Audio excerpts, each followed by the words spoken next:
Hi ಎಲ್ರಿಗೂ welcome back to my YouTube channel. ಎಲ್ಲರೂ ಹೇಗಿದ್ದೀರಾ? ಚೆನ್ನಾಗಿದ್ದೀರಾ ಅಂತ ಅನ್ಕೋತಾ ಇದ್ದೀನಿ. ಸೊ ಎಸ್, ನಾನು ಇವತ್ತು ಶಾಪಿಂಗಿಗೆ ಅಂತ ಬೆಂಗಳೂರಿಗೆ ಹೊರಟಿದ್ದೀವಿ. ನಾನು ಸಮದ್ ಮತ್ತು ಚಿಕ್ಕು ಪಾಪು ಅವ್ರು ಮಲಗಿದ್ದಾಳೆ, ಕಾಡ್ತಿದ್ವಿ. ಸೊ ಅದಕ್ಕೆಲ್ಲ ಲಾಕ್ ಸ್ಟಾರ್ಟ್ ಮಾಡೋಣ ಅಂತ ಸ್ಟಾರ್ಟ್ ಮಾಡ್ತಿದ್ದೀನಿ. ಸೊ ಇವತ್ತು ವಿಷ್ಕನ ಬಿಟ್ಟು ಬಂದಿದ್ದೀವಿ. ಹೇಗಾಗುತ್ತೆ ಅಂದರೆ ತುಂಬ ಕೆಲಸ ಇದೆ. ಶಾಪಿಂಗ್ ಮಾಡಬೇಕು ಅಂದರೆ ಸಮದ್ದಿಗೆ ಬಟ್ಟೆ ತೊಗೋಬೇಕು, ಮಕ್ಳಿಗೆ ಬಟ್ಟೆ ತೊಗೋಬೇಕು, ರಿಟರ್ನ್ ಗಿಫ್ಟ್ ತೊಗೋಬೇಕು. ನೋಡೋಣ ಏನೇನೆಲ್ಲ ತೊಗೊತೀನಿ, ಎಲ್ಲೆಲ್ಲ ಹೋಗ್ತಾಯಿದ್ದೀನಿ ಅಂತ. ಸೊ ಚಿಕ್ಕಪೇಟೆಗೆ ಹೋಗ್ತಾಯಿದ್ದೀನಿ ಫಸ್ಟು.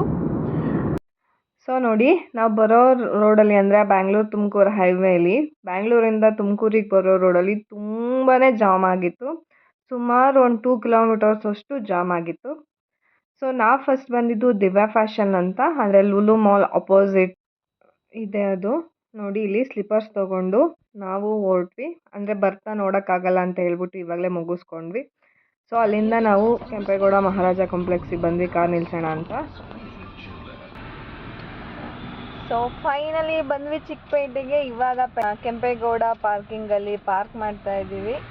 ಸೊ ಪಾರ್ಕ್ ಮಾಡಿ ಪಾಪುನ ಕರ್ಕೊಂಡು ಸುತ್ತಾಡೋದೊಂದು ಟೆನ್ಷನ್ ಇದೆ. ನೋಡೋಣ ಏನೇನು ಶಾಪ್ ಮಾಡ್ತೀವಿ ಅಂತ ಡಿಟೇಲಾಗಿ ತೋರಿಸ್ತಾ ಹೋಗ್ತಾ ಇದ್ದೀನಿ.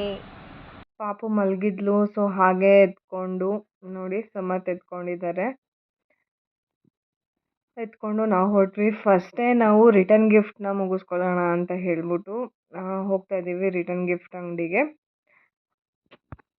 ಅಂದರೆ ಇವತ್ತು ಅಷ್ಟು ಬಿಸಿಲಿಲ್ಲ, ಅಂದರೆ ಮಳೆ ಬರೋ ಥರನೂ ಇರಲಿಲ್ಲ, ಆರಾಮಾಗಿತ್ತು. ವೆದರ್ ಮಾತ್ರ ತುಂಬಾ ಸಪೋರ್ಟ್ ಮಾಡ್ತು. ಅಂದರೆ ಪಾಪು ಕರ್ಕೊಂಡೋಗಿ ತುಂಬ ಬಿಸಿಲಿದೆ ಅಂತ ಒಂದು ಭಯ ಇತ್ತು. ಸೊ ನೋಡಿ, ಅಷ್ಟು ಬಿಸಿಲಿರಲಿಲ್ಲ, ಆರಾಮಾಗಿ ಹೋಗಿ ಶಾಪಿಂಗ್ ಮಾಡ್ಕೊಂಡು ಬಂದ್ವಿ. ಅಂದರೆ 11 o'clock ಆಗಿತ್ತು ಅನಿಸುತ್ತೆ ನಾವು ರೀಚ್ ಆಗೋ ಅಷ್ಟೊತ್ತಿಗೆ. 11:15 ಆಗಿತ್ತು. ಇವಾಗ ಇನ್ನೂ ಕೆಲವು ಕಡೆ ಓಪನ್ ಮಾಡಿ ಜೋಡಿಸ್ತಾ ಇದ್ದಾರೆ. ಸೊ ನೋಡಿ, ಇಲ್ಲಿ ರಾಜಾ ಮಾರ್ಕೆಟ್ ಸರ್ಕಲ್ ಹತ್ರ ಬಂದ್ವಿ. ಅಂದರೆ ಹೇಳಿದ್ನಲ್ಲ ರಿಟರ್ನ್ ಗಿಫ್ಟ್ ಅಂಗಡಿಗೆ ಹೋಗ್ತಾ ಇದ್ದೀವಿ ಅಂತ. ರಾಜಾ ಮಾರ್ಕೆಟಿಂದ ಸ್ವಲ್ಪ ಮುಂದೆ ಹೋಗಿ ನೋಡಿ, ಇದು ರಾಜಾ ಮಾರ್ಕೆಟ್. ಇಲ್ಲಿ ಚೆನ್ನಕೇಶವ ಸ್ವಾಮಿ ದೇವಸ್ಥಾನ ಹೆಬ್ಬಾಗಿಲು ಅಂತ ಸಿಗುತ್ತೆ. ಅಲ್ಲಿಂದ ಒಳಗೆ ಬಂದರೆ ಹೀರಾ ನಾವೆಲ್ಟೀಸ್ ಅಂತ ನಾವು ಬಂದಿದ್ದು ರಿಟರ್ನ್ ಗಿಫ್ಟ್ಸ್ ಅಂಗಡಿಗೆ. ಅಂದರೆ ಎಲ್ಲ ಥರದ್ದು ಸಿಗುತ್ತೆ, ನೋಡೋಣ ಎಲ್ಲ ಪ್ರೈಸಲ್ಲೂ ನೋಡೋಣ ಅಂತ ಹೇಳ್ಬಿಟ್ಟು ನೋಡ್ತಾ ಇದ್ದೀವಿ. ಅಂದರೆ ನನಗೆ ಪ್ಲಾಸ್ಟಿಕ್ ಐಟಮ್ಸ್ ಕೊಡೋದು ಅಷ್ಟು ಇಷ್ಟ ಇರಲಿಲ್ಲ. ಸೊ ಸ್ಟೀಲಲ್ಲಿ ಅಥವಾ ಏನಾದರೂ ಬಾಕ್ಸ್ ಟೈಪ್ ಆ ಥರ ನೋಡೋಣ ಅಂತ ಹೇಳ್ಬಿಟ್ಟು ನೋಡ್ತಾ ಇದ್ವಿ. ಸೆಲೆಕ್ಟ್ ಮಾಡಿ ಆಯಿತು. ಅವ್ರು ಪ್ಯಾಕ್ ಮಾಡೋಕ್ಕೆ ನಾವು ಕೂತ್ಕೊಂಡು ವೆಯ್ಟ್ ಮಾಡ್ತಾಯಿದ್ವಿ. ಪಾಪುನೂ ಅಷ್ಟೇ ಅಷ್ಟೊತ್ತಿಗೆ ಎದ್ದಿದ್ಲು, ಆಟಾಡ್ತಾಯಿದ್ಲು. ಅಂದರೆ ಅವಳು ಓಡಾಡ್ತಾ ಇದ್ರೆ ಸುಮ್ಮನೆ ಇರ್ತಾಳೆ ಅದರಲ್ಲಿ, ಇಲ್ಲ ಅಂದರೆ ಇರೋದೇ ಇಲ್ಲ ಅವಳು. ಸೊ ನಾವು ಎತ್ಕೊಂಡು ಆಟ ಆಡಿಸ್ತಾ ಇದ್ವಿ. ಅವಳಿಗೆ ಸ್ವಲ್ಪ ನಿದ್ದೆ ಆಗಿರಲಿಲ್ಲ. ಅಂದರೆ ರಿಟರ್ನ್ ಗಿಫ್ಟ್ ಶಾಪ್ ಪಕ್ಕನೇ ಕುಮಾರ್ ಸ್ಟೋರ್ಸ್ ಇದ್ದಿದ್ದರಿಂದ ಅಲ್ಲಿಗೂ ಹೋಗೋಣ ಅಂತ ಹೇಳಿ ಹೋಗ್ತಾ ಇದ್ದೀನಿ.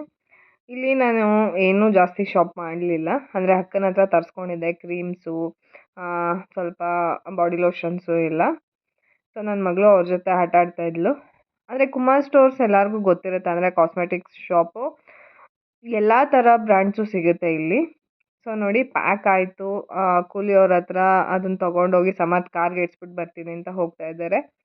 ಸೊ ನಾನು ಅಷ್ಟರಲ್ಲಿ ಮಕ್ಕಳಿಗೆ ಸ್ವಲ್ಪ ಹೇರ್ ಬ್ಯಾಂಡ್ಸು, ಕ್ಲಿಪ್ಸು, ನನಗೆ ಬ್ಯಾಂಗಲ್ಸು ನೋಡೋಣ ಅಂತ ಹೇಳ್ಬಿಟ್ಟು ರಾಜಾ ಮಾರ್ಕೆಟ್ ಒಳಗೆ ಹೋದೆ. ರಾಜಾ ಮಾರ್ಕೆಟ್ ಒಳಗೆ ಅಂದರೆ ಎಷ್ಟು ಒಳಗೆ ಹೋದ್ರೂ ಅಷ್ಟು ಅಂಗಡಿಗಳಿದೆ. ಸೊ ನಾನು ಫಸ್ಟ್ ಟೈಮ್ ಹೋಗಿದ್ದು ಅಲ್ಲೆಲ್ಲ. ನೋಡಿ, ಬ್ಯಾಂಗಲ್ಸ್ ಎಲ್ಲ ನೋಡ್ತಾ ಇದ್ದೆ. ಇದೆಲ್ಲ 150 ರೂಪೀಸ್ ಬ್ಯಾಂಗಲ್ಸು. ಸೊ ಅಷ್ಟರಲ್ಲಿ ಸಮತ್ ಬಂದರು. ಸೊ ಮಧ್ಯಾಹ್ನ 1:30 ಆಗೋಯ್ತು ಅಲ್ಲೇ ಟೈಮು. ಸೊ ಅದಕ್ಕೆ ಊಟ ಮಾಡೋಣ ಅಂತ ಹೇಳ್ಬಿಟ್ಟು, ಅಂದರೆ ಇಲ್ಲಿ ಬಿಸಿ ಬಿಸಿ ಇಡ್ಲಿ, ದೋಸೆ, ಚಿತ್ರಾನ್ನ ಸಿಗುತ್ತೆ. ತುಂಬಾ ಕ್ಲೀನಾಗಿದೆ. ಅಂದರೆ ಚಿಕ್ಕ ಅಂಗಡಿ ಆಗಿರ್ಬೋದು, ತುಂಬಾ ನೀಟಾಗಿ ಇಟ್ಕೊಂಡಿದ್ದಾರೆ. ಪ್ಲಸ್ ನಾನು ಊಟ ಮಾಡಿದ್ದಾಯಿತು. ಸೊ ಸಮತ್ ಊಟ ಮಾಡ್ತಾಯಿದ್ದಾರೆ ಇವಾಗ. ಪಾಪುಗೂ ಅಲ್ಲೇ ಸ್ವಲ್ಪ ಇಡ್ಲಿ ತಿನ್ನಿಸ್ಕೊಂಡು ಅಲ್ಲಿಂದ ನೆಕ್ಸ್ಟು ಸಮರ್ಗೆ ಮಕ್ಕಳಿಗೆ ನೋಡೋಣ ಅಂತ ಹೊರಟ್ವಿ. ಈ ಮಾರ್ಕೆಟಲ್ಲಿ ಬರೀ ಹೋಲ್ಸೇಲು, ಯೂಸ್ ಇಲ್ಲ ಅಲ್ಲಿ ಹೋಗೋದು. ಸೊ ಅಲ್ಲಿಂದ ನಾವು ಬಂದಿದ್ದು ಡಾಗಾಸಲ್ಲಿ ಮಕ್ಕಳ ಬಟ್ಟೆ ತುಂಬಾ ಚೆನ್ನಾಗಿ ಸಿಗುತ್ತೆ. ಅಂದರೆ ತುಂಬಾ ಚೆನ್ನಾಗಿರುತ್ತೆ ಕ್ವಾಲಿಟಿ. ಅಂದರೆ ಡೈಲಿ ವೇರ್ ಬಟ್ಟೆಗಳಷ್ಟೇ ಸಿಗೋದಿಲ್ಲಿ. ತುಂಬಾ ಚೆನ್ನಾಗಿರುತ್ತೆ. ಅಂದರೆ ವಿಷ್ಕಂಗೂ ಅಷ್ಟೇ ತೊಗೊಂಡೋಗಿದ್ವಿ. ಸೊ ಇಷ್ಟೆಲ್ಲ ಬಟ್ಟೆ ತೊಗೊಂಡು ಹಾಕ್ಕೊಂಡಿದ್ದೀವಿ. ಮೇಲ್ಗಡೆ ಪ್ಯಾಂಟ್ ನನಗೆ ಯಾಕೋ ಇಷ್ಟ ಆಗ್ತಾ ಇರಲಿಲ್ಲ. ಅದನ್ನೆಲ್ಲ ಕ್ಯಾನ್ಸಲ್ ಮಾಡಿ ಇವಾಗ ಬಿಲ್ಲಿಂಗ್ ಮಾಡಿಸ್ಕೊತಾ ಇದ್ದೀವಿ. ಸೊ ಬಿಲ್ಲಿಂಗ್ ಆದಮೇಲೆ ಸಮರ್ದೊಂದು ಪೆಂಡಿಂಗ್ ಇದೆ, ಸಮರ್ತ್ ಶಾಪ್ ಮಾಡಬೇಕು. ಅಂದರೆ ಡಾಗಾಸ್ ಎಲ್ಲರಿಗೂ ಗೊತ್ತಿರುತ್ತೆ ಅನಿಸುತ್ತೆ ಹೆಚ್ಚು ಕಡಿಮೆ. ಅಂದರೆ ಅಲ್ಲಿ ಮೆನ್ಸ್ ವೇರು ಸಿಗುತ್ತೆ, ವುಮೆನ್ಸ್ಗೂ ಸಿಗುತ್ತೆ, ಎಲ್ಲರಿಗೂ ಸಿಗುತ್ತೆ. ಕ್ವಾಲಿಟಿ ಮಾತ್ರ ತುಂಬಾ ಚೆನ್ನಾಗಿರುತ್ತೆ.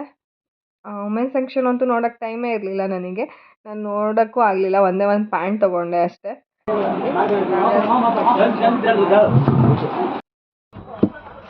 ಸೊ ಅಲ್ಲಿಂದ ಸಮರ್ದು ಅಷ್ಟೇ ತೊಗೊಂಡ್ವಿ ಕುರ್ತಾನ. ಸೊ ಇವಾಗ ಪಾರ್ಕಿಂಗಿಂದ ಹೊರಡ್ತಾ ಇದ್ದೀವಿ. ಚಿಕ್ಕಪೇಟೆಯಲ್ಲಿ ಅಂದರೆ ಎಲ್ಲ ಥರದ್ದು ಐಟಮ್ಸು ಸಿಗುತ್ತೆ.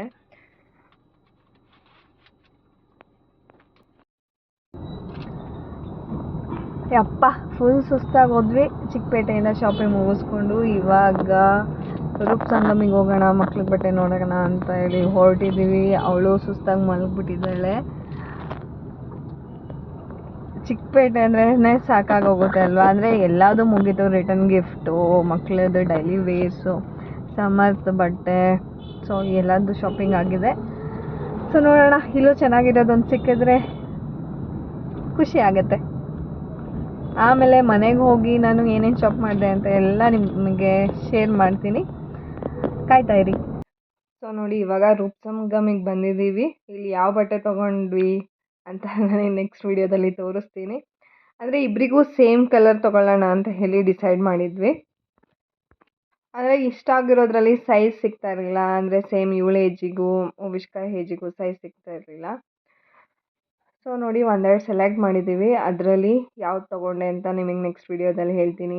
ಇಲ್ಲಿಂದ ತೊಗೊಂಡು ಹೊರಡೋ ಅಷ್ಟೊತ್ತಿಗೆ ಮಳೆ ಸ್ಟಾರ್ಟ್ ಆಗೋಯ್ತು. ವಿಷ್ಕಾಗೆ ಸ್ವಲ್ಪ ಕಾಲ್ ಮಾಡಿ ಮಾತಾಡ್ತಾ ಇದ್ವಿ. ಅಂದರೆ ಅವಳು ಮಾತಾಡ್ತಾ ಇರಲಿಲ್ಲ, ಅವಳು ಆರಾಮಾಗಿದ್ಲು. ಆ್ಯಕ್ಚುಲಿ ಅವಳು ಕರ್ಕೊಂಬಂದರೆ ತುಂಬಾ ರಿಸ್ಕ್ ಆಗೋದು, ಅವಳಿಗೂ ಅಷ್ಟೇ ನಮಗೂ ಅಷ್ಟೇ. ಅಂದರೆ ಇಬ್ಬರೂ ಎತ್ಕೊಂಡು ಓಡಾಡೋದು ತುಂಬಾ ಕಷ್ಟ ಆಗೋಗೋದು. ಸೊ ನೋಡಿ, ಇಲ್ಲೇ ರೂಪ್ಸಂಗಮಲ್ಲಿ ಕೂತ್ಕೊಂಡು ನಾವು ಮಳೆ ಬಿಡಲಿ ಅಂತ ವೆಯ್ಟ್ ಮಾಡ್ತಾಯಿದ್ವಿ. ಮಳೆ ಕಡಿಮೆನೇ ಆಗಲಿಲ್ಲ. ಸೊ ಅದಕ್ಕೆ ಅವ್ರ ಹತ್ರನೇ ಹೆಲ್ಪ್ ತೊಗೊಂಡು ಕಾರ್ವರ್ಗೂ ಅಂಬ್ರೆಲಾದಲ್ಲಿ ಡ್ರಾಪ್ ಮಾಡಿಸ್ಕೊಂಡ್ವಿ.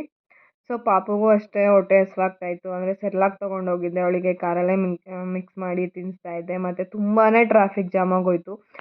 ನಾವು ಬೆಂಗಳೂರಿಂದ ತುಮಕೂರು ರೋಡಿಗೆ ಬರೋಕ್ಕೇ ಸುಮಾರು 1.5 hour ಆಗೋಯಿತು. ಸೊ ಚಿಕ್ಕಪೇಟೆ ಅಂದರೆ ಓಡಾಡಿ ತುಂಬಾ ಸ್ಟ್ರೈನ್ ಆಗೋಗಿರ್ತೀವಿ. ಮತ್ತು ಈ ಜಾಮಲ್ಲಂತೂ ಇನ್ನೂ ಸಾಕಾಗೋಗುತ್ತೆ. ಸೊ ಮನೆಗೆ ರೀಚ್ ಆಗಿದ್ದು ತುಂಬಾ ಲೇಟ್ ಆಯಿತು. ನೆಕ್ಸ್ಟ್ ವಿಡಿಯೋದಲ್ಲಿ ಏನೆಲ್ಲ ಶಾಪ್ ಮಾಡಿದೆ ಅಂತ ನಿಮಗೆ ತೋರಿಸ್ತೀನಿ.